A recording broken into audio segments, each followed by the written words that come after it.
Chapter 4 Pop! Dirt breeds germs. Nurse Molly Farthing would often say, and germs have a nasty way of making healthy people ill.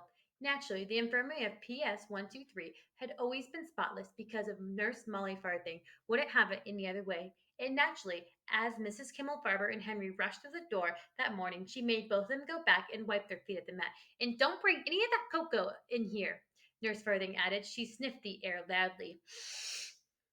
Cocoa, said Mrs. Kimmelfarber. Don't think I don't smell it, Nurse Farthing said.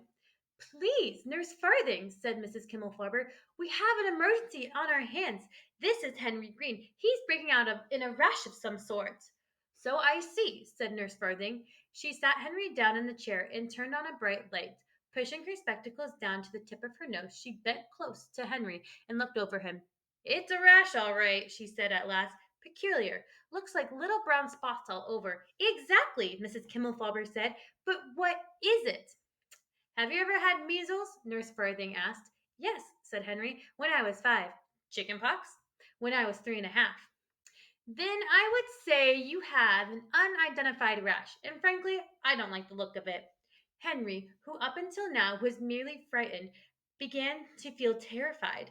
Nurse Farthing laid her cool hand on his arm and steadied him.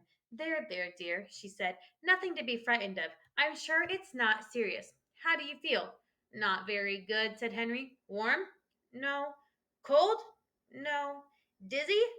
No, said Henry. I just feel strange. You poor dear, said Nurse Molly Farthing. You really must be frightened. She ran her fingers through his hair and patted the back of Henry's neck.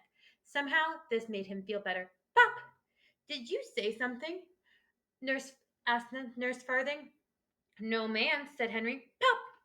What is that noise then? She asked. It sounds like something going pop. I heard it too, said Henry. So did I, said Mrs. Kimmelflubber. Pop, pop, pop.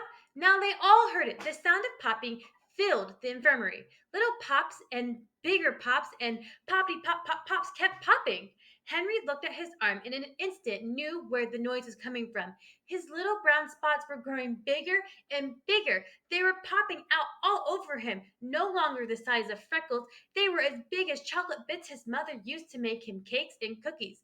He could feel them popping out of his arms and face, could feel them growing under his shirt. In less time than it takes to tell, Henry Green was covered with little brown lumps from the top of his head to the tip of his toes.